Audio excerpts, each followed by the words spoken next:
Regarding their work they've done for us on phosphorus reduction analysis of Lake Auburn. So after that, there will be time for public comment, but we do need to leave promptly at 4:30 today for the staff at APCOG to let us out. So. Yep. I think, Camille, you covered it, but, oh, that's not working? No. Oh, okay.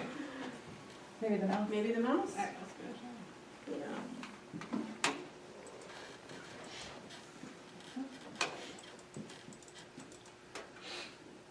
Let's try.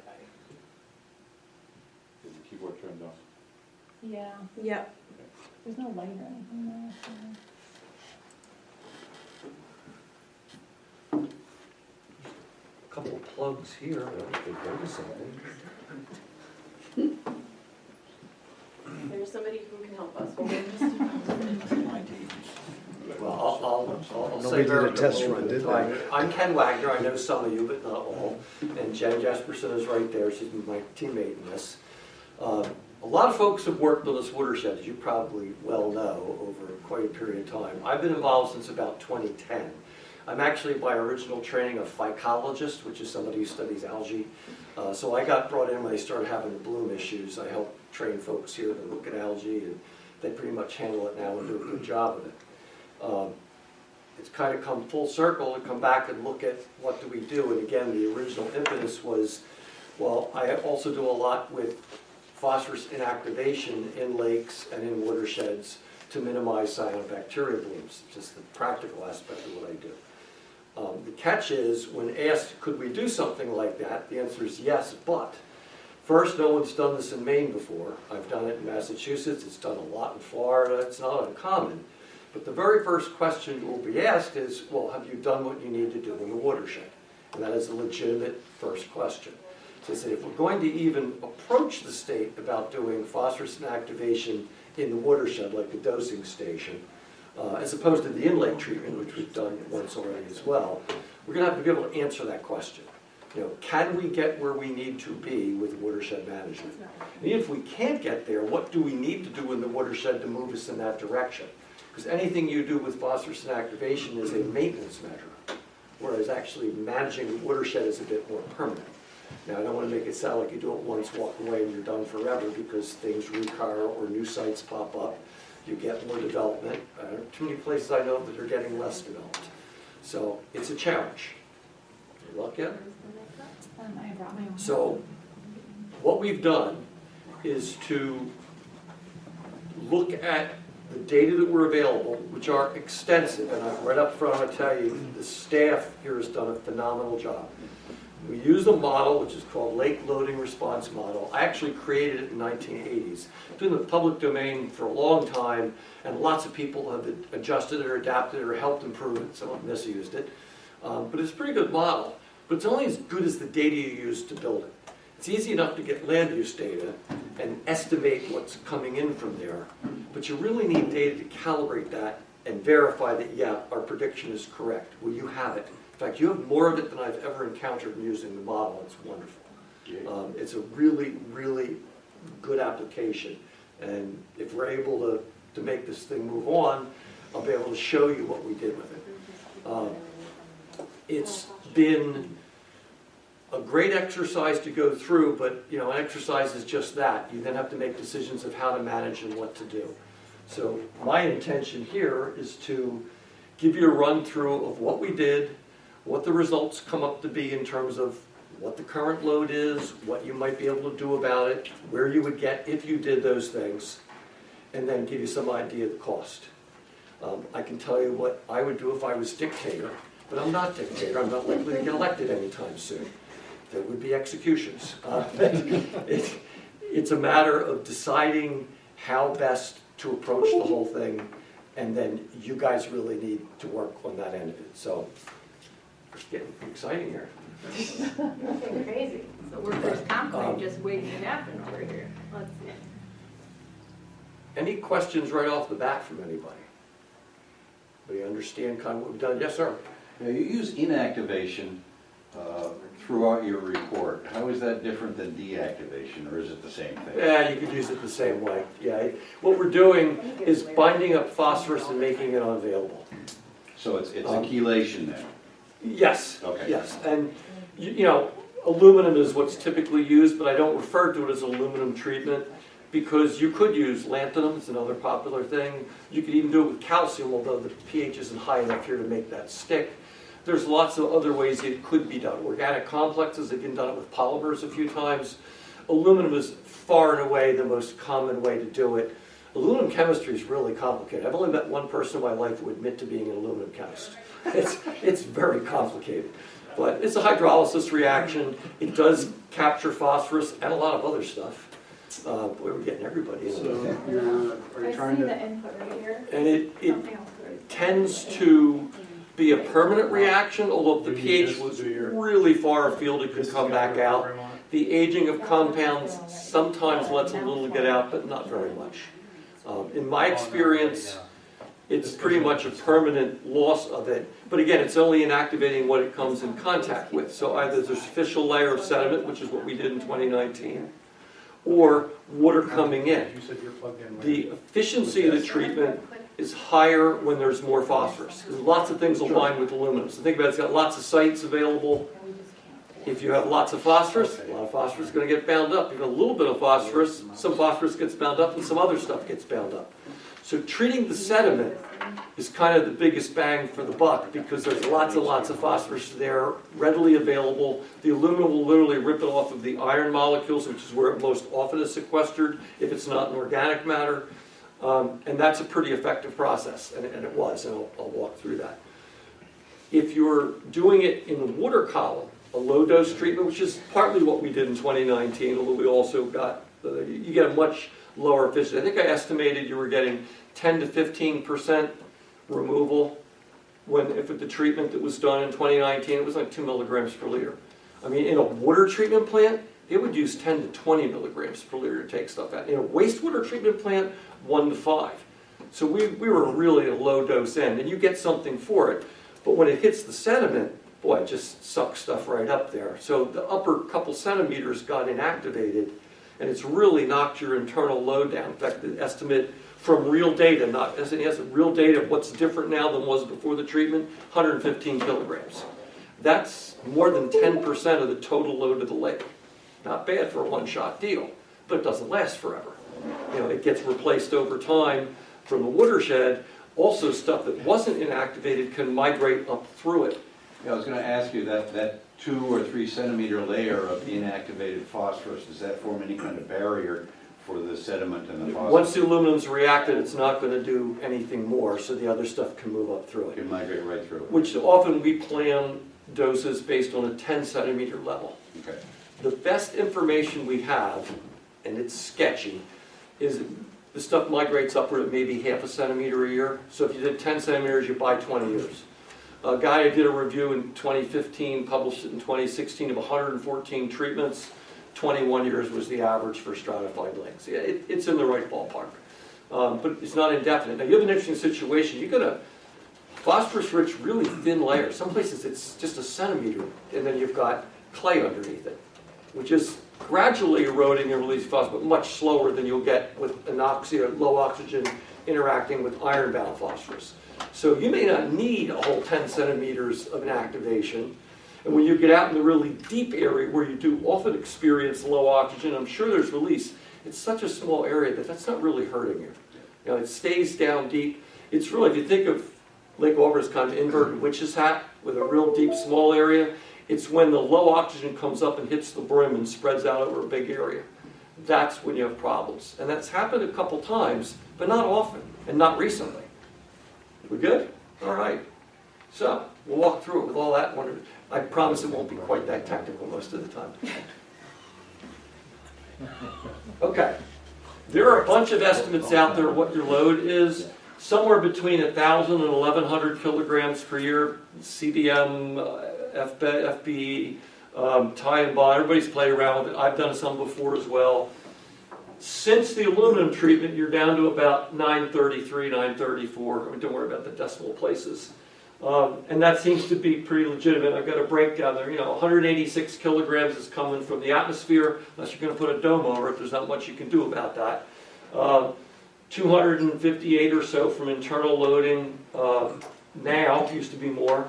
Waterfowl, it's a wild guess at how many are out there, and literature values for what they release. Septic systems, not all that many in your watershed or anywhere close enough, so it's a pretty small number. And the watershed load in general, the runoff and everything coming in, which is the biggest chunk. If you mess around and say, well, where would I really like to be? I mean, 0 isn't a real number, you're in a legitimate watershed. About 665 kilograms a year, you would not be having any algae problems. There would be minimal risk of that. That would be great. The natural pristine condition that's like 40 development is actually a little lower than that. But that horse is out of the barn and 2 counties over. You're not going to undevelop a watershed. I mean, you could buy some land, but it's not going to make it go away. So in terms of it, we're looking to get about a 270 kilogram per year decrease. That's what we'd like to have. You get around 200, you're going to make quite a difference. So it's not like you have to get to exactly that before you drop 100, which is what we did with the aluminum treatment. You make a difference. But if you want a longer term improvement, 270 is kind of the goal. So we want to move in that direction. We get 40 or 50 somewhere, I'm not impressed. So, all right. So what we did was we looked at all the sites, and this is really Jen's work and her staff, all the sites from other studies, new ones they could document, and right there's a tip-off. These other people's studies aren't that old. It's within the last 10 years. Some sites were remediated. Some sites seem to not really be that bad. Some sites are new, and some still exist. So watershed management is an ongoing process. Whatever I tell you should be done, it's going to have to be done over and over and over. It's an ongoing process. And then, so we eliminated some, we added some, we put them all in priority bins. That's the next slide. So the bigger red ones are where you can get your most phosphorus reduction, and the tiny yellow ones are where you get the least. So it gives you some idea of priorities.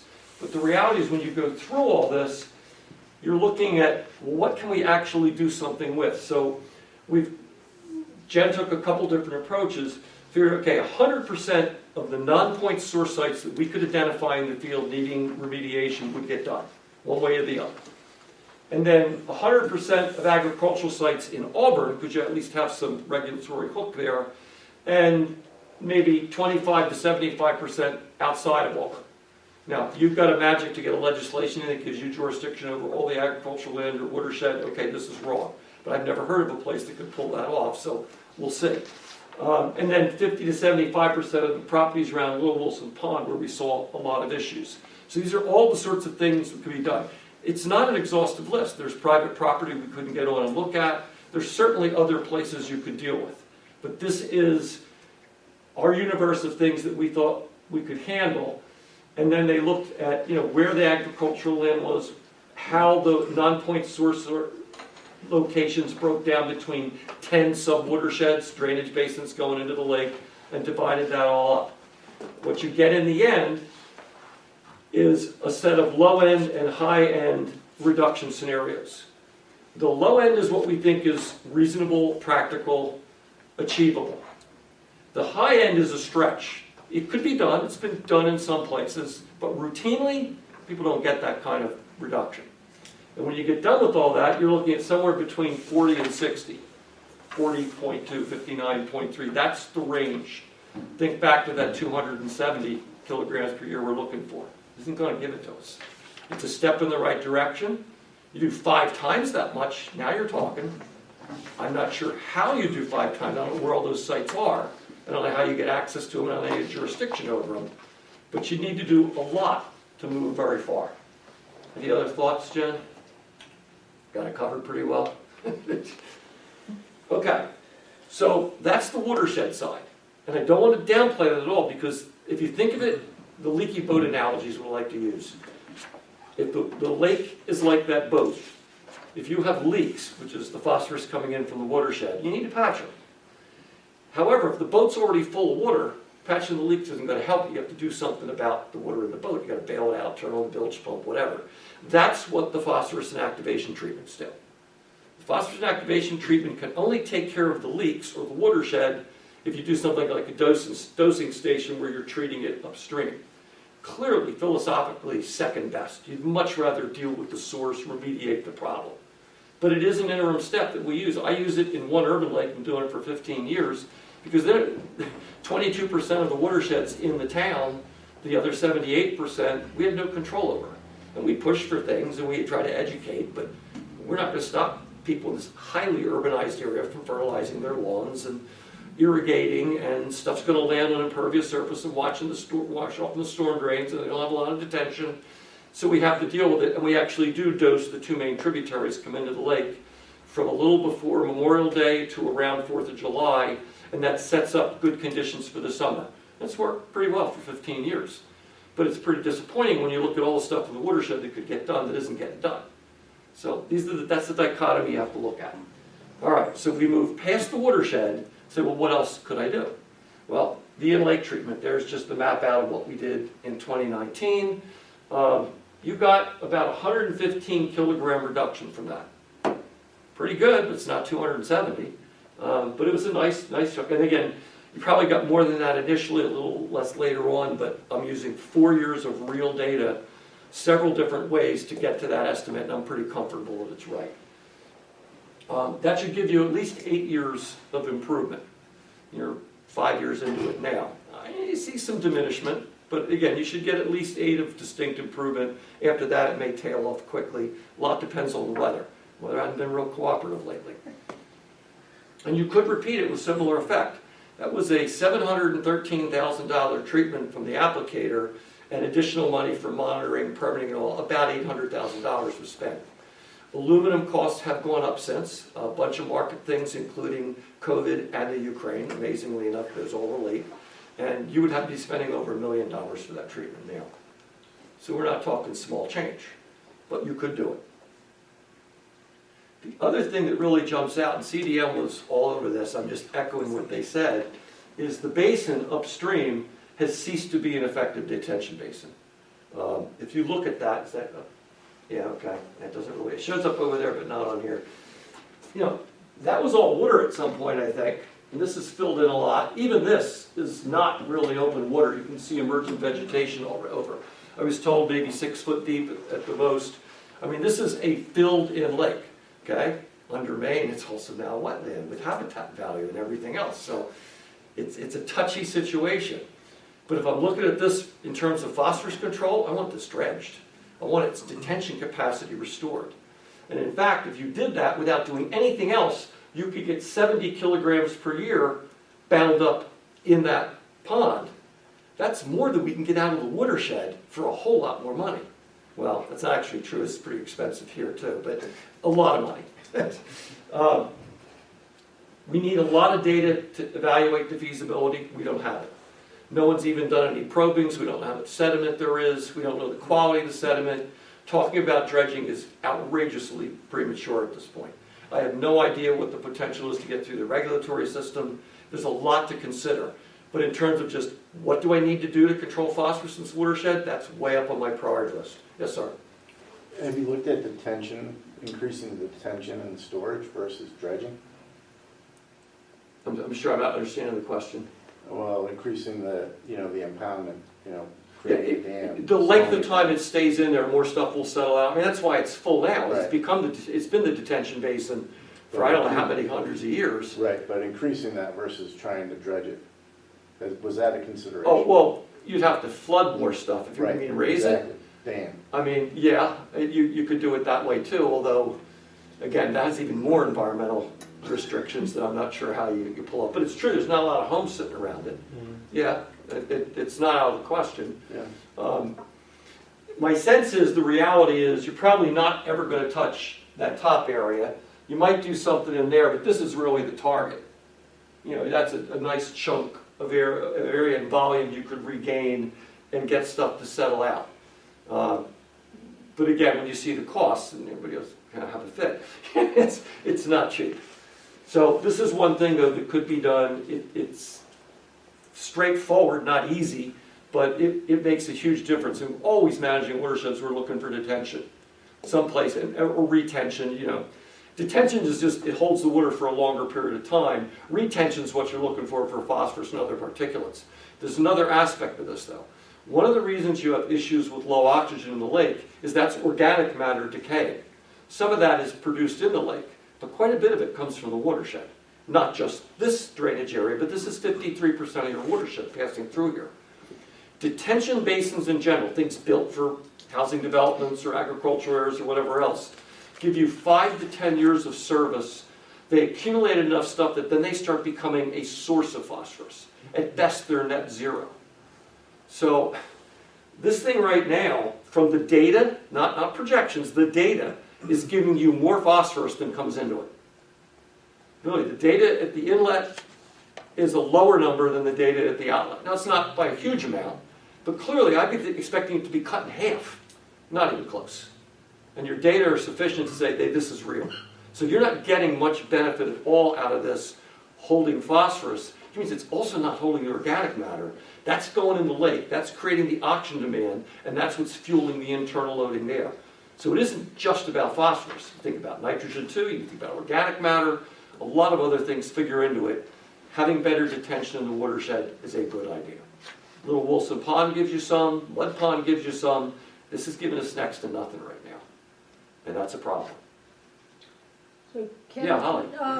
So 2 questions. When you say that there's more coming out of the basin and going into it, are you talking there about organic matter and phosphorus, or are you just talking about phosphorus? Both. Both. Both, yeah. Yeah. I mean, the amount of phosphorus you would see stop, that's the 70 kilogram estimate.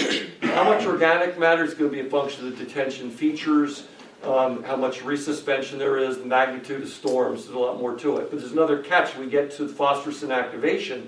That also binds up and helps settle organic matter. So we have another option in there that improves both.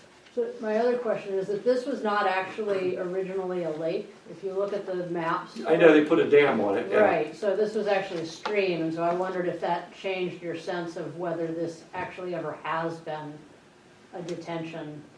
I don't know, except that I know the species in it are true aquatic species, not wetland species. They've got milfoil and other stuff, so it functioned like a lake at some point. But you're probably right, it was never 20 feet deep. Yeah.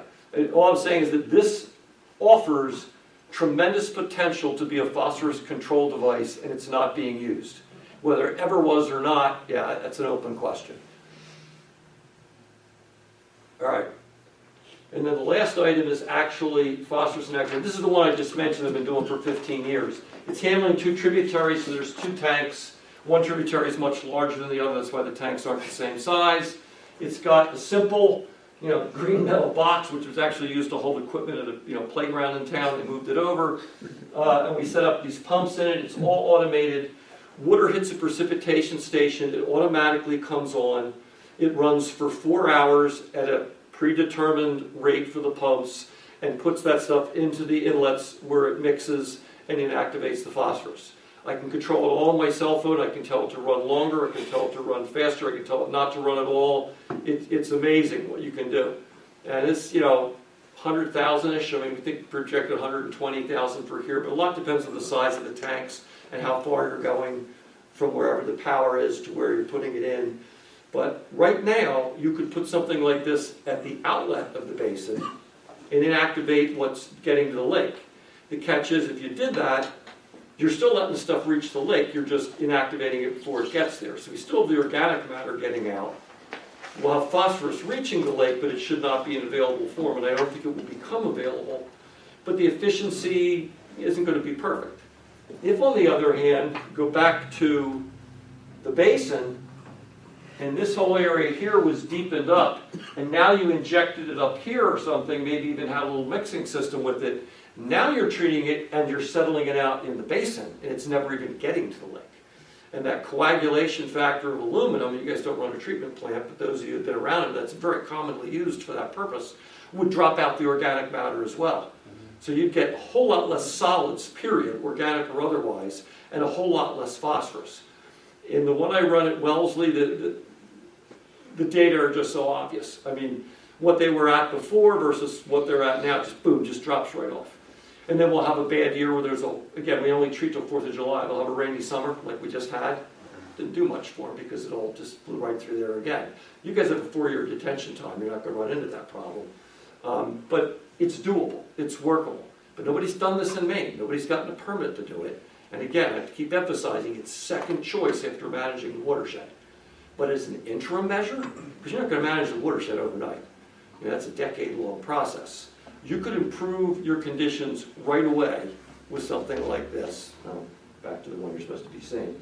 Or another in-lake treatment, not at minimal cost, but you could do that and buy yourself time while the watershed stuff goes on. So I'm not trying to sell you anything, I'm just trying to give you your options. Then I'm going to show you the data and the modeling that tells you where you could go. Okay, questions on the methods or how we might reduce stuff? There's lots and lots of other things you could throw in there. You could certainly have a long discussion about all the watershed methods that are available. There's not a whole lot of other in-lake things, or other than phosphorus inactivation that I can offer you that I know are going to work well for your situation. But I don't know if anybody read something on the internet lately they want to bring up. I get paid double for debunking internet articles. And I do it a lot. Okay.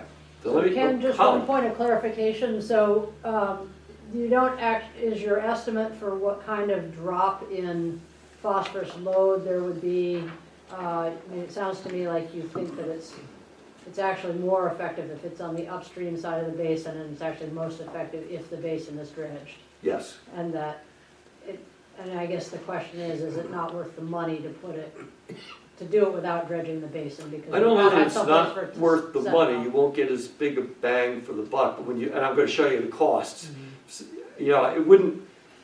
If it was me, if I was dictator, I'd put that inactivation station at the outlet now and then work towards the other goals. Because you could have that inactivation station in within a year. You're not going to be dredging that for 3 or 4 years at best.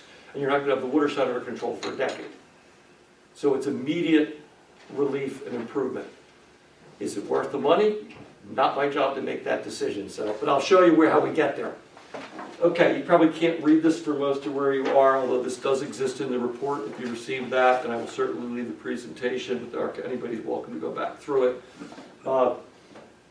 What we've done with the model is evaluate what the conditions were in the lake prior to the aluminum treatment, 2014 to 2018. It's like 5 years of very good data. Say, this is the range of conditions in the lake.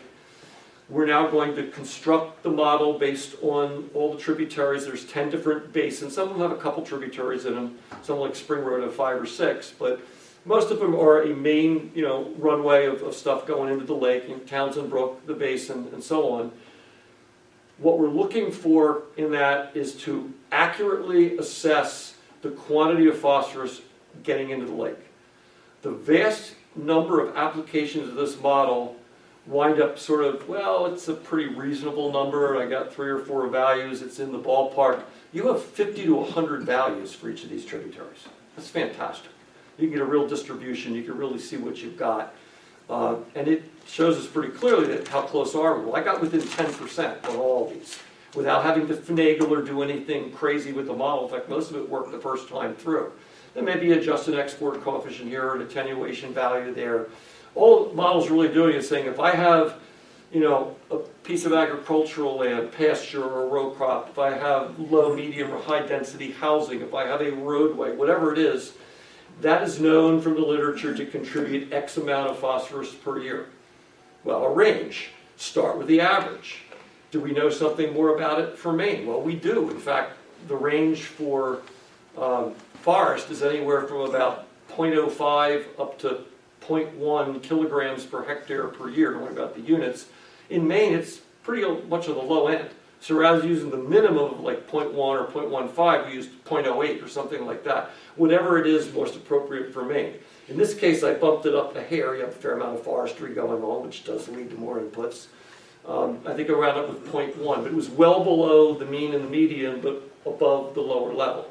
And you can play those games to try to get it to accurately match up with things. When you do that, in the end, you see how it matches up with the real data.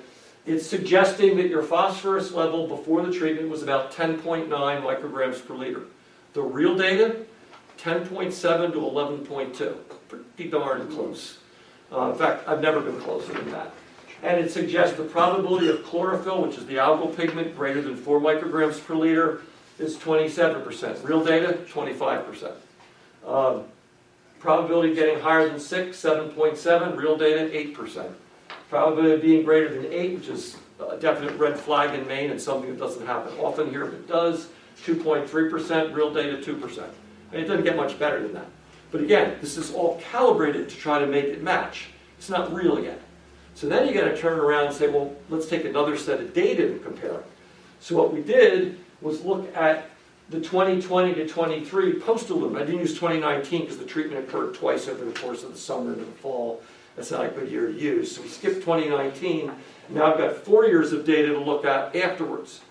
In this case, we're now down to 9.7 micrograms per liter. That's the real data. I'm sorry, that's the calculated. The real data was 9.6 to 10.1 or something. Again, it was a really tight margin around it.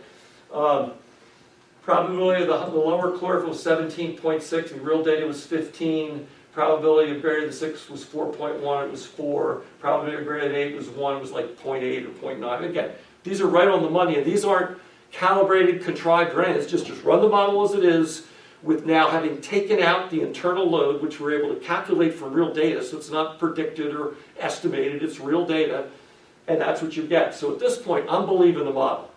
It's still a model. Never confuse a model with reality. It just simulates real conditions, and in this case, I think it does a pretty good job. Yes, sir? Scenarios 1 and 2 had no tweaking of the coefficients, no tweaking of the model between those two scenarios at all? Correct.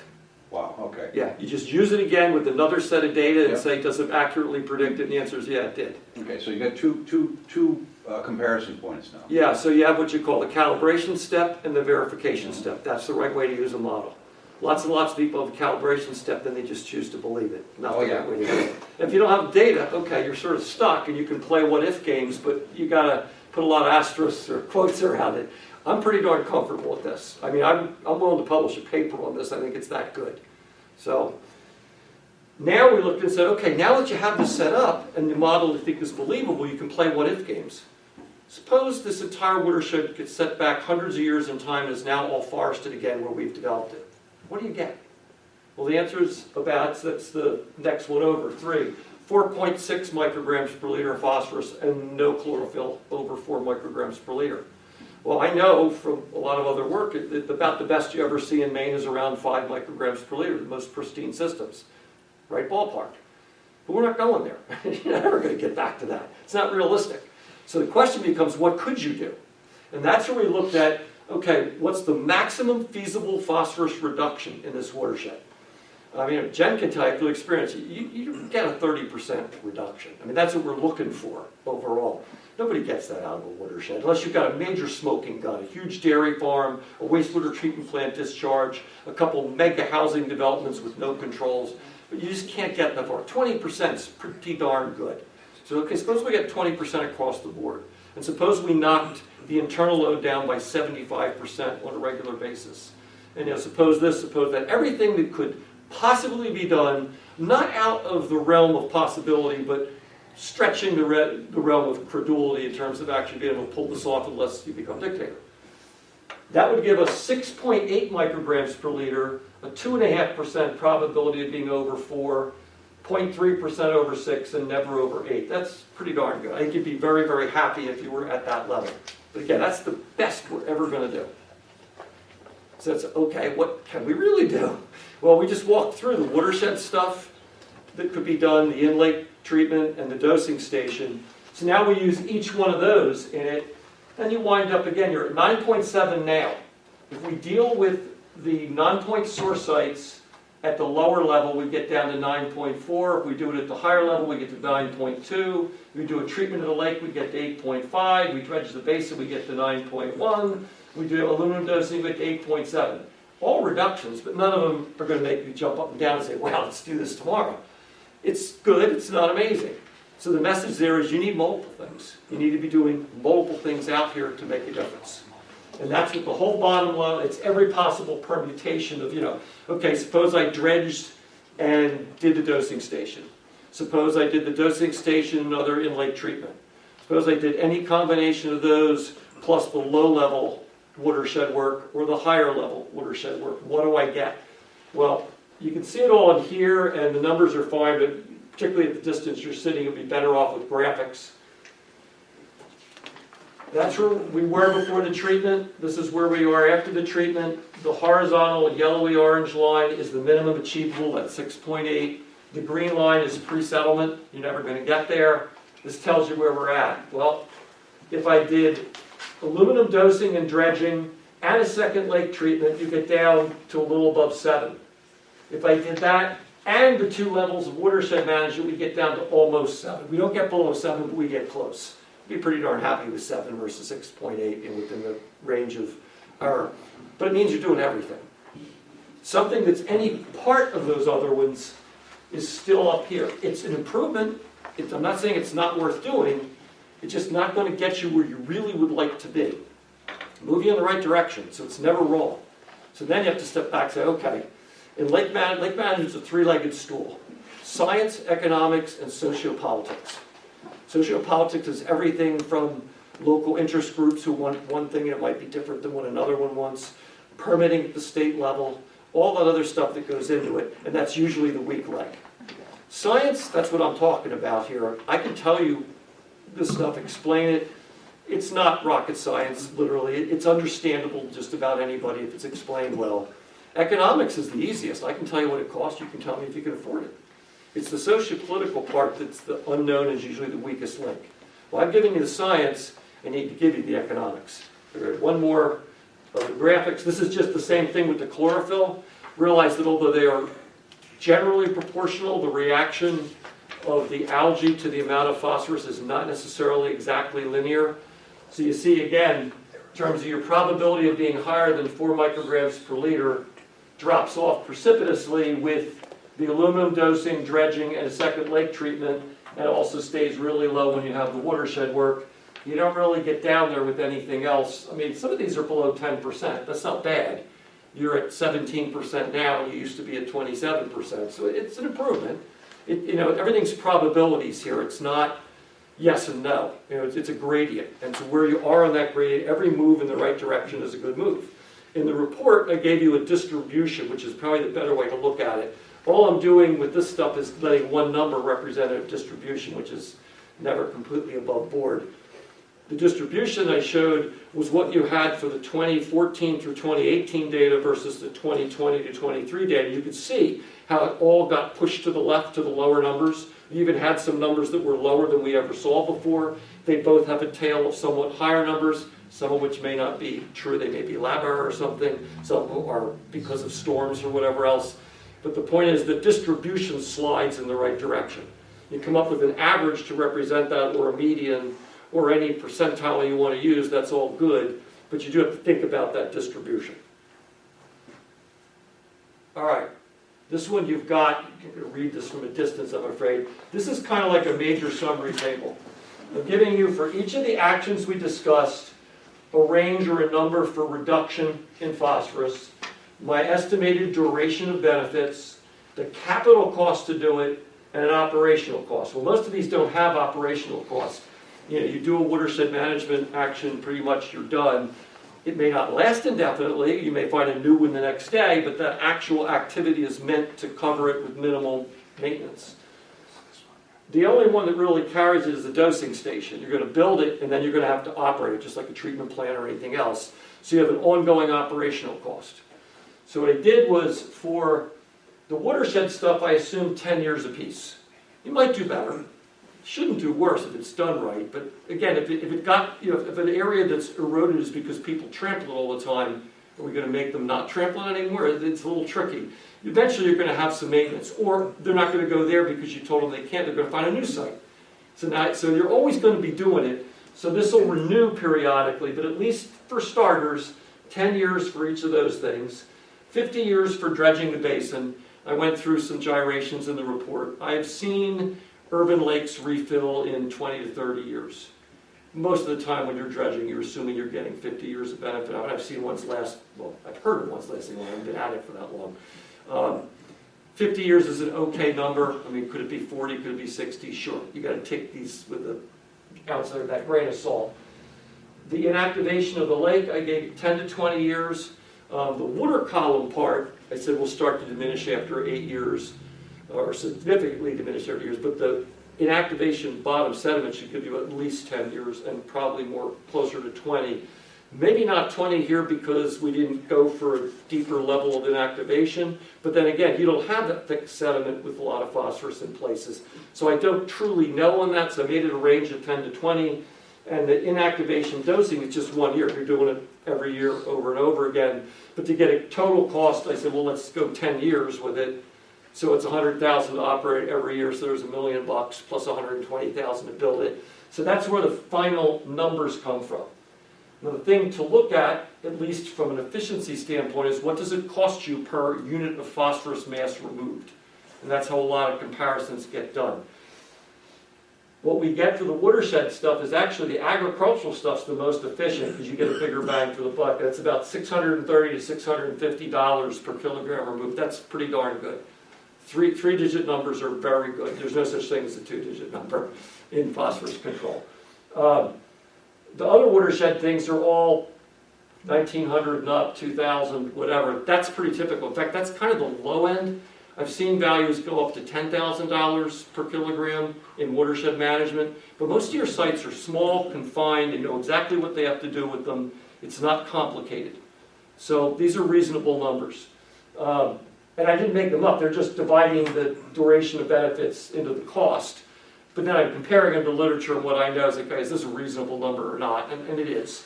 If we go to dredging the basin, I've got that down at $8 million. The CDM estimate was, I think, 4 to 8.5 or something. But I just, simple calculation, if you were to dig out, I think it was 3 foot of sediment over half of the area of the basin, times $30 a cubic yard, which is the absolute low end, that's $8 million. So it's not, now maybe you're not going to do 3 foot over half the area. Maybe it's going to be 2 foot over a quarter of the area. So this could be less, and you'd still get a lot of benefit. It just wouldn't last as long. And because I don't actually know how long it took to fill in, and who knows, it was never truly an open water system to begin with, I don't have any way to figure that out. But that's what we came up with. And so 2,300 is actually the high end. Usually we do better with dredging than that. But again, it's a complicated situation. It's very shallow to begin with. We're not going to make it super deep. So I don't think it's a bad number. I think this is the number that's questionable because we really don't know what we're going to do, or even if we can do it. And then the inactivation, again, I went for $1 million if we had to do it again. 440 to 870, that's right in the ballpark. Maybe a little on the high side. I usually do a little better than that. And there may be some efficiency to it because it's a big treatment. But again, the cost of the chemicals has really jumped up. It's depressing, actually. And then the inactivation dosing, that comes out to be $1,150 based on 10 years, capital cost and 10 years operation. That's definitely on the high end. You might not need to do that much. So I went around that a little bit in the report. That's taking 6 billion liters, which is my estimate of the stormwater generation each year, and treating it all. Well, you're probably not going to treat in the winter. You can't have the chemicals sitting in the tanks over the winter. You might choose to only treat the bigger storms, and that may be all that's necessary. So it shouldn't be more than that. It might be less. And again, whatever you do is a benefit. So once you've spent the money on building the thing, whatever you want to expend on chemical and try it out and see what you get is worth looking at. And you probably want to do some pilot work to start with to see what you would get. I just had a conversation literally yesterday while in the car going somewhere else with the representative of one of the aluminum companies telling me about aluminum chlorohydrate, which has been used in other parts of the country. It hasn't been used in New England yet that I know of. He said it comes at a much higher concentration of aluminum, so you need less of it. And when you do the math, it's actually a little less per unit of phosphorus, or unit of aluminum mass that you're putting out. So maybe we can cut the cost by using a different chemical, but I have no experience with it. So we need to do some jar tests and play around with it and all that. But anyway, there's your cost summary. Could that be off by 10, 20%? Sure. Is it off by 50%? Don't think so.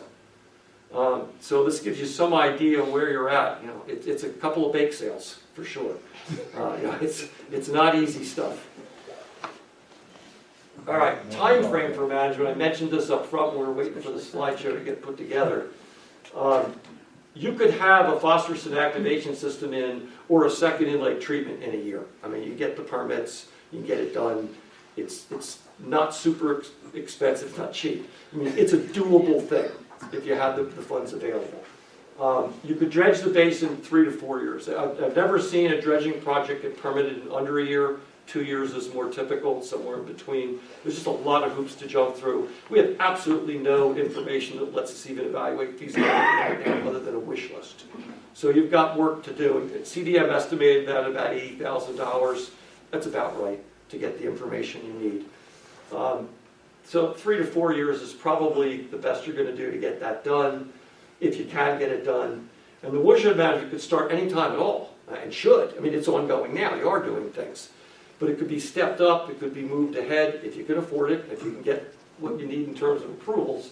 It's not so much permitting as landowner cooperation and so on. But it's a 10-year thing to complete. I mean, I've never seen anybody fix a watershed in a year or two.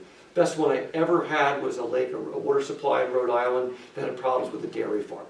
They literally, it took a while to figure this out. They had been in operation since 1911. The study was in the 1990s. And they said, no, we haven't done anything different. I mean, they swore it was even the same cows. It turned out the cows had always been across the road in a different pasture, which wasn't in the watershed. And then they moved them into the watershed. And that was the whole difference. And it just trashed that lake and nothing flat. So we didn't actually move them out. We just created a whole treatment wetland and everything else. And that one cleared up in like a year. By just doing that was amazing. But that's the rare case of the smoking gun. Very first year of my career, 1977, we found a wastewater treatment plant owned by the state of New Jersey. I was working for New Jersey DEP, discharging into headwaters the most wonderful, pristine pine barren stream. You know, the branches coming in had the coolest algae in them. It was all sorts of neat, low pH, pristine water stuff, and the other one had the worst stuff I've ever seen. And it just totally trashed this downstream lake. We turned that into a forest distribution where they literally sprayed it into the forest, fixed that one in a year. So those are great when they happen. That's two. I'd be really struggling to find another. I've been at this for 47 years. So, you know, it's not, you're not going to find the smoking gun. It's what Jen's make her living at, going around plugging those little leaks, getting that last rivet, cement it in. It's not a big gash in the hull usually. It's little tiny leaks that you got to work at. You got to find them and fix them throughout the watershed. And it does need to get done here. And it will make a difference, but what we've shown in the analysis is with what we could come up with, which I don't want to call it the low-hanging fruit, but it's at least the obvious stuff, it still doesn't get you where you want to be. Moves us in the right direction, absolutely should be done, but it's going to take time and money, and it's not going to happen fast. Okay, so the next steps, clearly determine that commitment to managing the watershed. That's patching the leaks. No matter how you look at it, unless you want to spend your whole life bailing the boat out, you've got to patch the leaks. Dredging, you know, if we could pull that off in the basin, that would give you such a big bang for the buck. I mean, the fact that there's a dam on it, it's an altered system. Some environmentalists can make the take out the dam, make it back what it was before, make it a big wetland. I mean, you can make that case. That's natural. But if you want to protect the water supply, if you want to do something that really makes a difference, turning that into a natural treatment system is what you need. You need more detention in it. I don't mind all the wetland stuff in the upper part of it, but at least that bottom part's got to get turned into open water. And then the dosing station. Could we get permission to do that? I mean, we do it in other places. I haven't really had a whole lot of opposition, but yeah, they've never done it here. And I just literally this morning finished reviewing for Linda Bacon her proposed protocol for monitoring lake aluminum treatments. And I said, well, what about dosing stations? I don't think so. We're not ready to talk about that yet. Again, she's not really been tightly in the loop here. We need to get her and people like Jeff Dennis involved so they understand it. They tend to be supporters of this sort of technology, but you've got to show them that we need it to get where we want to be. And that's what we've tried to do for you here. And I believe that is it. Questions? Ideas? Yes, ma'am. Sorry. I don't have glasses on. Sir. Or him. One very general question, and then the second question. I read your report that was dated yesterday, and compared that with your January report. Right. And if I read these things correctly, it appears as if the first 6 pages of yesterday's report, up until when you drew your conclusions in the earlier report, are identical with the earlier version. With the exception of clarifications and typos, yes. Okay, fine, thank you. Yep. Second question. You made a point of saying that remediation of non-point source locations, or generally, is one of the least productive of the various methods that you cited for That is a reduction. true statement, yep. So without in any way referring to local politics, what do you think of proposals for reduction in the number of septic units in a given watershed area? Is that a factor that should be weighted highly, medium, or low priority item? Well, there's multiple levels to that. I mean, it is a potential source, therefore control of it is going to be beneficial to the lake. Question is, how big a source is it? Our estimate of septic system influence right now is less than 10% of the total. Now, it's 10% of the total coming from a pretty tiny portion of the land, so you can look at it different ways. Also, if you propose better management or limitations on them, it's not costing you anything. So, per dollars per kilogram removed, it's great. Of course, are you now denying somebody their right to do something, or is it really a right? That gets the whole socio-political leg. So if you're asking me, if I'm dictator, I'm absolutely doing that. If I'm living as a citizen in the watershed, I got to think about it. Thank you. Yep. Yes, sir. You touched on the fact that right now we're seeing a net increase of phosphorus leaving the basin over what's coming into it. And Yes. I know we've talked about the different scenarios of dredging, moving dosing stations to maximize retention of phosphorus. Right at the end of your presentation, you said something about pulling the dam up and removing it. This was a burning question I had. You know, would there be benefit from just doing that in general? You know, just reverting it back to a natural state? No, because it's stuff's going to move through it faster. There'll be less detention of what's in there. If you're thinking about low flows, now you got a wetland treatment system that will bind some stuff up. Unfortunately, when you get higher flows, they're going to blow all that through and into the lake. And now you've got organic matter loaded with phosphorus decaying in the bottom of your lake. So you want to hold that stuff in there. And it's pretty full right now. Okay. Flooding it, I mean, that's an option. Make it deeper that way, if you could do it. Or dredging it out. Not without losing a couple of roads, maybe. But Yeah, again, I didn't think of flooding because it's usually not possible. And things about the permitting parts. you'd lose that road. Plus which flooding would just require in 10 years, raising the dam again and again Well, and again and again. As it fills in, the question is how fast is it filling in? I don't know the answer. That's something we could figure out from cores and so on if you did the setup work. We say, hey, look, you can date a couple, this is what it's taken to get to this point, here's where it was naturally. You know, there's all kinds of stuff you could do to get a feel for that. We don't know any of that right now. Right. All I know is that the basin is not providing sufficient detention capacity to be stopping organic matter or phosphorus from going through it, and the data clearly support that. That's what we have data for. Whether or not you can turn it into something it never was, a big deep basin, I don't know that either. That's the socio-political arm. Yeah. Did you look at Townsend Brook as well? Oh, we did, absolutely. And no issue, I mean, it has issues, obviously. Oh, Townsend But Brook is not- like the second highest contributor or whatever. Exactly, Oh, yeah, right. yeah. But you concluded that it's not worth. Well, I any- didn't try putting a detention system on it, but or certainly, or a dosing station on it. We could easily do that and say, what would you get for it? I would expect the same sorts of percentage results. So you're getting a 70 kilogram reduction off of something now that 200 and some, so like maybe a 25, 30% reduction, and you kind of get the same thing in a Townsend Brook. I just didn't figure we were going to start by trying two of these. You're going to pick one, your biggest bang for the buck is over at the basin. That's 53% of the watershed. Right, But Townsend Brook absolutely needs work. yeah. Townsend Brook, though, the watershed, looks like the management there would be the way to go first, whereas the basin, you've got these natural detention areas to work with. Yeah, okay, thank you. Kevin? Just kind of a general statement, not really a question. It's been excellent working with you, and thank you, because you're presenting it to the layman, so I can understand it, and I appreciate it.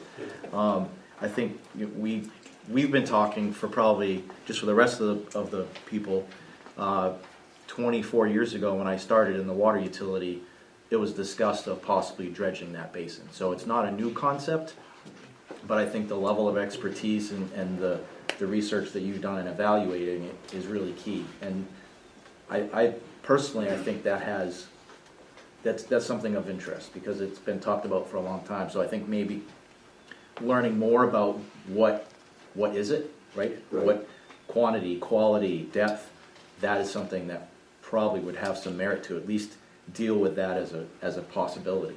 And understanding the history of it, like Holly said, this was never a big, deep area, but okay, what was it like? Aerial photos, what did it look like going way back?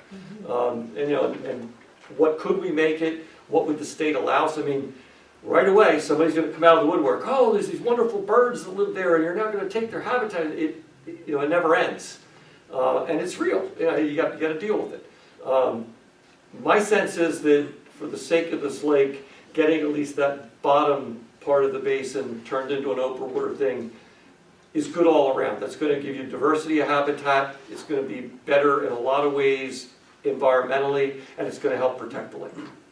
So you've got options. One other comment. So in the drought of 01, the lake was down by like 4 feet, and we were seeing areas that historically hadn't been low. We had no concerns with daily use or safe yield, but we were just seeing areas that behind the dam as well that we'd never historically seen as far as staff or legacy staff. So how you would go about it, I think it's good to get some information and at least consider it as alternatives analysis if we go other routes to be able to get some information to further bolster. This is or isn't a good option, here's why.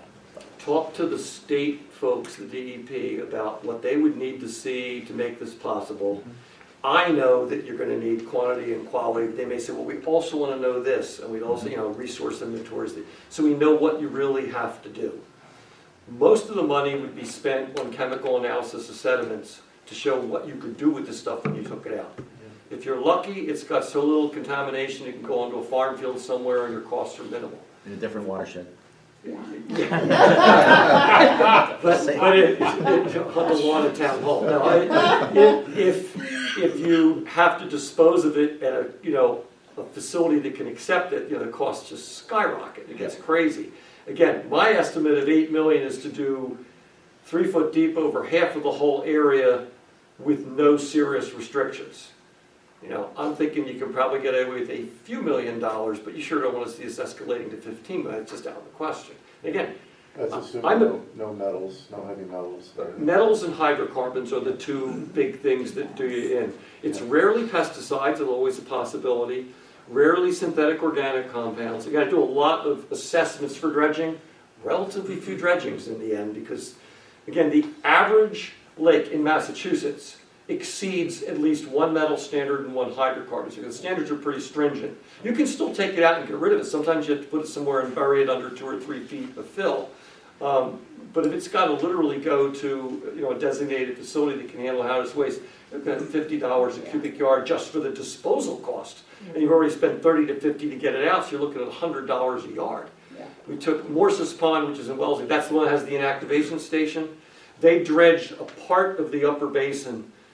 They took out 18,000 yards for $830,000. Do the math. I mean, it's just like, it's expensive. What about other considerations like a roughing filter or something like that? Something like they did on Boyd Lake and for Eastport Water District. Was that? I mean, something like that. And we did dredge there when we put the roughing filter in, but so it can be dredged in Maine. There is a. Oh, you can definitely dredge. I just don't know what restrictions there would be on this particular one. Well, each one's do not assume that because somebody else did something somewhere that it's going to work here. Yeah. So what we did was we dredged and then we put a roughing filter in front of the water supply. So from the intake pipe, we had some pre-treatment and it worked out pretty good. And it's just really using aggregates in a, kind of a basin type establishment where it's filtering through. Maybe something like that could work. And I'm just talking out loud, but I mean, there's lots of options. I won't say this is exhaustive or exclusive, and all these things are additive. You know, there's almost nothing here that you do that instead of something else. They all complement each other. And again, if you did everything on that list, you'd be in spectacular shape. But you also would have spent, would they come up with $11 million or something in 10 years? I'm not assuming that's realistic, but you know, these are the things you have to walk through and decide where you go. Without a doubt, the least expensive way to get the most phosphorus removal is an occasional inlay treatment. It is the least philosophically acceptable, rewarding approach, because you're basically saying, I'm not dealing with the leaks, I'm just bailing out the boat. But it does work, and it's reasonably inexpensive. The least expensive thing in the watershed is working on agricultural land. Agriculture is exempted from so much. It's so hard to get anything done. You're probably going to have to pay for it. You know, and that's a challenge. And if it turns out we're actually taking some agricultural area out of service to make buffer strips, now there's an opportunity cost to the farmer. Who's paying that? You know, it's complicated. And again, I would love to say, oh, here's what you do in the watershed and you're set. I mean, how many have we had that watershed was only the only thing we had to do? But how many have we had where watershed stuff could be ignored? Right. None. It's maybe China Lake, but it's From well, they've done a lot already. But the From point is that they haven't bailed the boat at all. They've just been patching leaks and it's still full of water. But this is the problem: is that the watershed stuff will only get you so far so fast, and you've seen the alarming trend of the direction it's going. These other things buy you time, but they don't fix the true problem. They just take care of the symptoms in the interim. From a, from a public perspective, the alum treatments, at what point does, from a bioaccumulation, is there any impact to drinking water? No, interesting. It's funny. This was in Linda Bacon in her aluminum summary that she sent, said it's, the most abundant metal in the Earth's crust or something. I said, I've heard a whole lot of different ranges of estimate on that. Could you check that? And she did. Turns out it is the most abundant metal, iron being second, and it's the third most abundant element after, I think it was oxygen and silica. So it's extremely abundant. No one in the United States has a sediment standard for aluminum. It's like iron. There's secondary standards for water for drinking purposes, but there's no toxicity associated with it once the stuff is reacted. If you ever wanted to dredge, you could. It's not like you're going to have a disposal issue with it. So it's, the one thing that Linda was good to point this out, and I agree, is the problem is it's not the most abundant thing everywhere. It's just on average. And we're not working in the average, we're working in a specific spot. You have relatively low aluminum versus the iron. And one of the things that does that, and Steve Norton at UMaine worked on this some, I think Linda was doing it as a grad student too, the wetlands in the watershed preferentially detain the aluminum and let the iron go through because its valence is constantly switching with oxygen or lack thereof. And the iron winds up in the lake. Even if the aluminum and the iron are similar in the watershed, more iron makes it to the lake, the aluminum does not. So we wind up with an aluminum poor, iron rich system, which unfortunately iron gives up phosphorus when it's exposed to low oxygen. Aluminum does not. And that's all we're doing. We're just replacing the aluminum function with something that won't give up the phosphorus. Now, the actual treatment could be potentially toxic in the lake itself.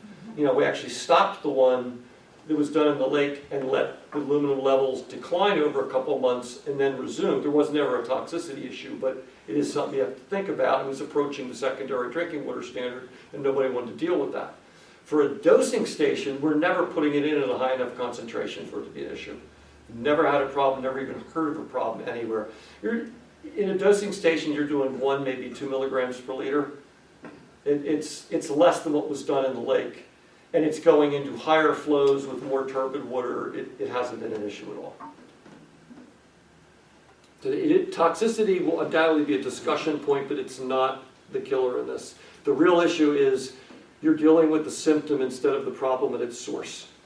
What about 20 years from now, or 30 years from now, if we put the dosing station in, and now we've got to, dredge that, impoundment again? Are we looking at dealing with a material now that has metals and could be a little bit more No, it's, again, there's no standard for aluminum. Now, maybe it's settled out other things that would have gone on to the lake. If you've got some bizarre organic compound or lead or copper, or zinc off of guardrails, whatever. But then would you rather have it up there or in your lake, your resupply? So I don't think that's a big issue at all. Also, although again, I haven't run one for 30 or 50 years, the places that run it, you can't even find the flock. It congeals with the sediment. You're getting some aluminum treatment of the sediment with that sort of thing. And all the ones I've ever even read about, I only heard of one place where they actually had to dig it out because the quantity of aluminum flock that accumulated was starting to take up significant space. Fresh Pond in Cambridge, water supply for Cambridge, has used aluminum for 100 years. And they got a bathymetric survey done and they'd lost 5% of their volume in 100 years from aluminum treatment. It's not that big a deal. Yes, sir. Have you considered any possible large, huge increase in sediment generated by dredging with a lot of additional particulates in the lake? You mean during the actual process? And immediately thereafter, continuing after you've stirred up this, sediment on the first bottom? off, you don't want to stir it up. There's two ways to do dredging, in the dry or in the wet. The intermediate one, where you literally take a clamshell and pull it up when it's wet, is an awful choice. I wouldn't suggest that. That's what makes a turbid mess out of it. Yes. You would either drain it and work in the dry, which I would not assume to be workable in this case or allowable. Use hydraulic. Same thing as a vacuum cleaner, using air and a beater brush to pick up dirt out of your rug. It's hydraulic dredging, mixes the water, an auger takes the sediment, mixes it with water. What's sitting down there, it may be 20% solids, becomes 5 or 10% solids, gets pumped to a containment area, it settles out, and the water's returned clear. So you would not have, it doesn't create a turbid mess. When you get 30 feet away from the dredging material, you can't tell anything's going on. So it does not make a mess that goes downstream. Wouldn't you have to construct a separate containment area? You would need a place to pump it to and settle it, yes. Yeah, and again, we haven't even gotten through how much we have or the quality, so I've been worried about where you would put it. Yeah, and that process has been pretty heavily kind of ironed out. All the stream crossings, for example, natural gas pipeline projects that I've been associated with, we had a lot of dry crossings and set up very similar situations like that. So there is engineering standards to things like that and things to do. I'm thinking costs now. Yep. Occupiable space. But that doesn't get into your $8 million cost. I guess that's what you were getting at? Indirectly. Yeah. Well, if you had to say buy land to put it on, that's not in there. If you had some excessive treatment costs before you could return the water, again, that cost assumes fairly clean material coming out at $30 a cubic yard, which is the low end of what we would estimate for a certain amount of material. So, again, a better estimate would be generated by getting all the detailed information. Okay, what is the quality? How much is there?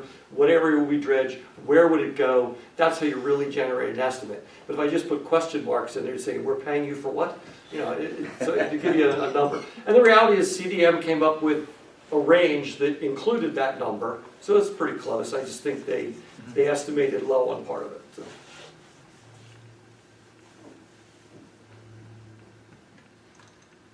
Obviously, I've given you a lot to think about. I do just want to add that I did reach out to Linda Bacon at DEP. She's a lake scientist with DEP. She's been there for a very long time. She's very familiar with Lake Auburn. And I reached out to a couple people at Drinking Water Program about this project that we were doing with Ken and Jen, and that we had some information back. We would like to meet with them. So I haven't heard back from them yet, but I'll poke them again and say we would like to meet with you. We want to share this information with you. We want your feedback. Okay. And I know you're speaking at it at the lake summit. I'm going to talk about this at take whatever for this you want. Yeah. So I'll see Linda there, but I'll try and get in touch with her too, because we do want their feedback. Yeah. I don't know if you're probably aware that the drinking water, the Clean Water Revolving Fund just came out with a new grant opportunity this year for the types of projects that Ken's talking about, to do the assessment for something like dredging the basin. It's a 50-50 grant match up to $50,000. This is the first year of the grant. It's due, I think, sooner than probably what you need to be due. April 8th. But if they're gonna continue to have that grant program next year, that might be some good source of funding to start working on that investigatory work. Clean water. SRF. Clean water. And Cer- because you're a drinking water supply, you score higher too than some of the other applicants. Certainly, there has been funding in the state devoted to aluminum treatments, but in every case, they wanted to see some serious watershed work done first, and that's a legitimate request. So again, it's not like you haven't been doing things, but the pace really is gonna have to pick up for you to start stemming the tide. Do you have a source for BMTs for agricultural land or Oh, some it's all others that you? kinds of, you've probably got a whole wall of stuff. Yeah, Yeah, I so mean, if you- what we used for the estimates came from USDA Natural Resource Conservation Service. They have a whole list of practices, what their costs are. So Okay. they have I can send you a link if you're interested to their website with all the different practices. Yeah, that'll be Yeah. And they have programs that pay farmers to put their crops in rotation or Right. to install buffers or. Yeah. Yeah. So Catherine, just to kind of marry on to that conversation, Catherine and I have reached out to NRCS. Chuck Penny is willing to come down here. They've got a display that they're willing to walk through some of the BMPs and offer up some of the programs and do some outreach for that. So particularly we were focusing on the watershed, the Lake Auburn watershed, but they're more than happy to come and speak to us and be part of like a public meeting similar to this and do some outreach. I know that some of the other conservation districts right now, Kennebec, they're doing a small farms workshops where they're inviting more hobby farmers, because sometimes you don't have big farms, you just have a lot of little hobby farmers with a couple animals. Those can really contribute when you have multiple hobby farms. So doing that kind of workshop too might bring those people to a meeting like that, do that kind of outreach. Yeah, Chuck was saying that they were from NRCS. They were saying that they don't discriminate on the farm size. If it's a hobby farm or a big farm, they're there for service to help out and to provide nutrient management plans if needed, BMPs, things like that. But they would have to sign up through their program to get the monies through NRCS. But it's available if they want to go through the paperwork and go through the process. And there's no discrimination on size, absolutely not. So.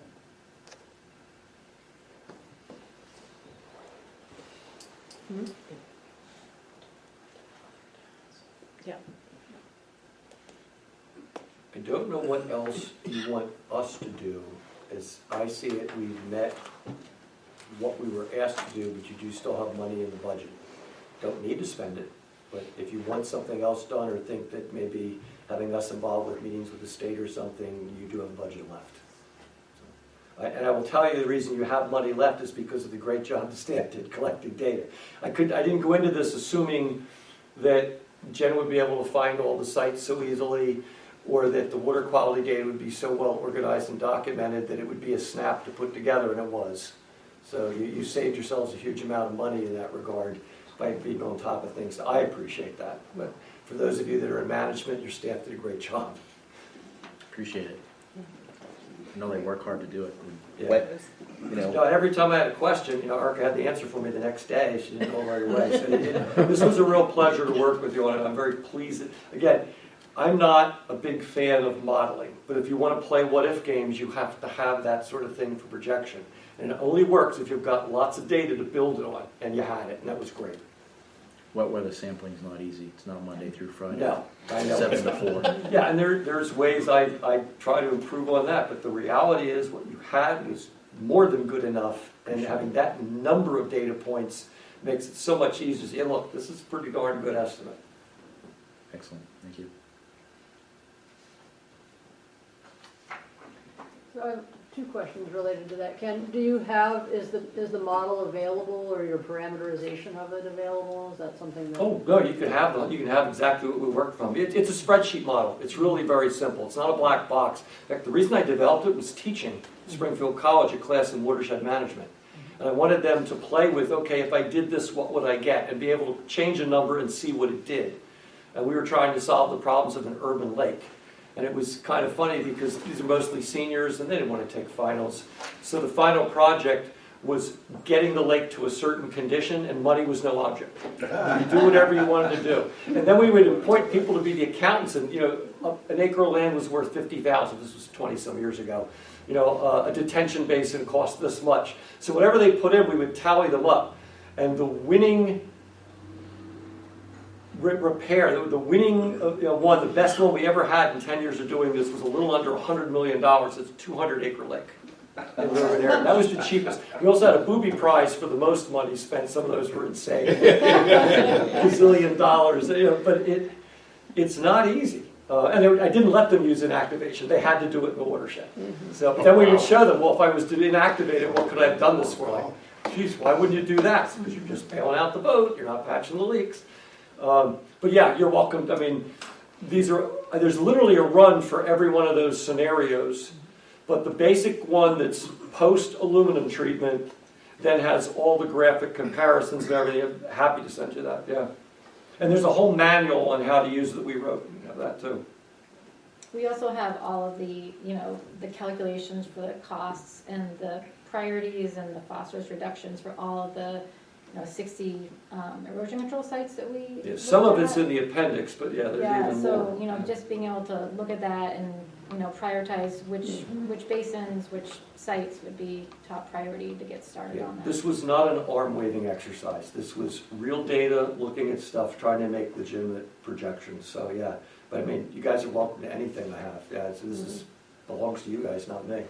So related to that, Jenny, this is a question for you. So, you said this is a 10-year project. Well, the fish kill was more than 10 years ago, and there was an assessment then that said here are a whole bunch of things that you could do in the watershed that would actually help. And I think very few of them have been done. It sounds like some of them might still be on the list, some of them you've taken off the list. Did you prioritize? I mean, it looked like there might have been a table that had some listed as There were some 9 sites listed in the past that have been remediated. There were what? 9 have been taken care of out of an original list of 64. So that's actually 13 total. Okay. So 9 That's right. sites Yeah. we visited, we determined that there was no non-point source issue. There was erosion, but it wasn't going anywhere. Someone had just documented as a problem, but it wasn't really an active problem. And then there were 4 that had been remediated.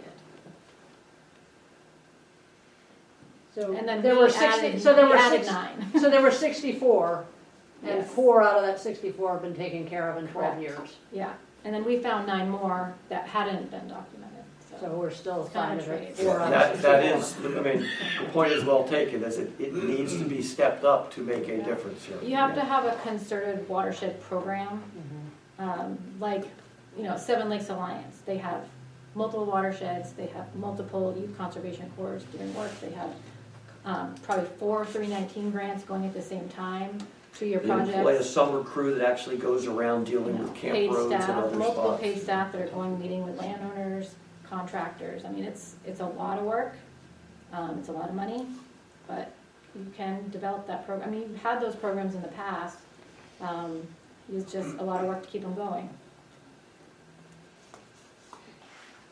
So we have in the appendix the specific sites and the priorities.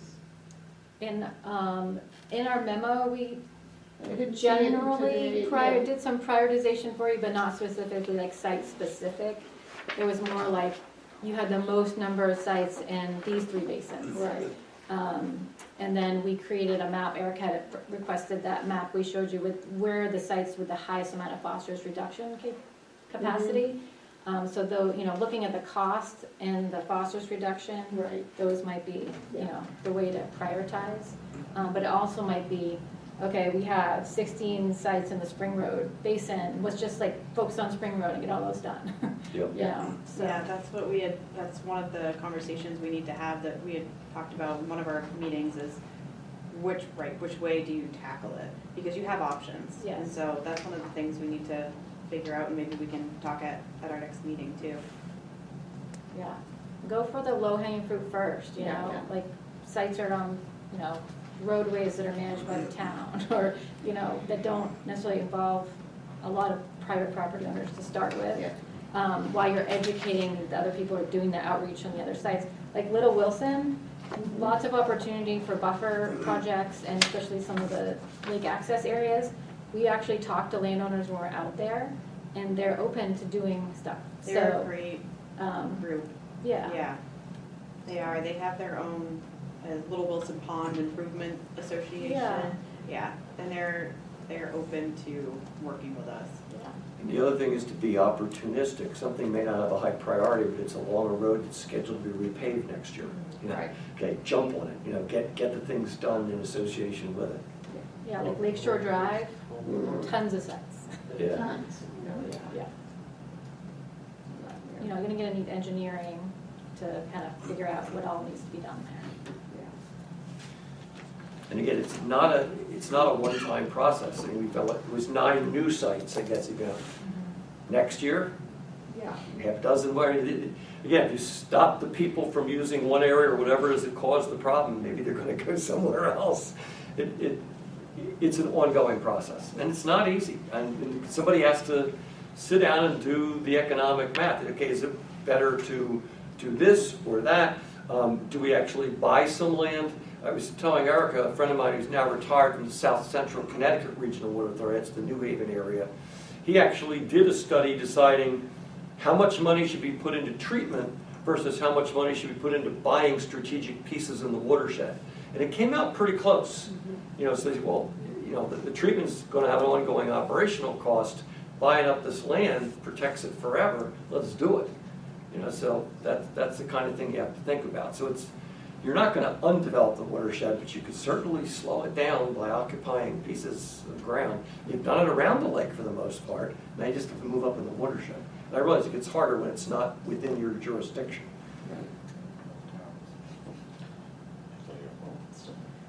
Hmm? It's still better. Right. Any last questions? I do just want to be respectful of Abcock's time. They asked that we're moved out by 4:30. Back to the model, could you supply Erica with that model and she Sure. can distribute it to people who are interested? Yep. Yeah, I mean, I should probably give you everything, so you've got it, but I'll give you the one that's the true current state, 2020 to 2023 data, has at least the comparisons and all the other stuff in it.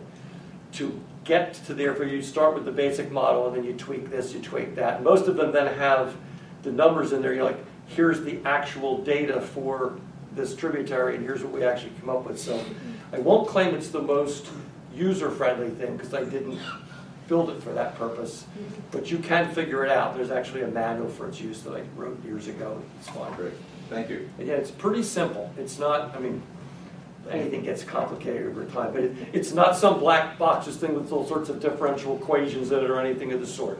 It's a simple, here's the amount that exports from this type of land, here's how much attenuation you could expect, and there's limits. You can't give a different export coefficient to the same type of land use in one place than something else. You're not allowed to cheat and do that. You could change the attenuation by saying, well, I'm now going to manage it and cut this in half or cut this by 25%, but it has to apply to the basin and everything. So it's Your report pointed that out in the 10 different sub-basins. right. It's very, again, it's one of these things that to give you order of magnitude and the direction of change, it works very well. I am always skeptical when I see versions of it when they don't have a lot of data behind it to show that it worked. You guys have that. It's really good. This is probably the best use of the model I've ever seen. All right. Well, thank you very much. Thank you. Thank you. Presentation, and we appreciate your presence here and answering questions. Thanks to the public for Oh, coming. good thing I brought my laptop, right? Yeah. Thank you very much. You guys want to adjourn? Motion to adjourn? So do we need a motion to adjourn? So moved. Second. Hello?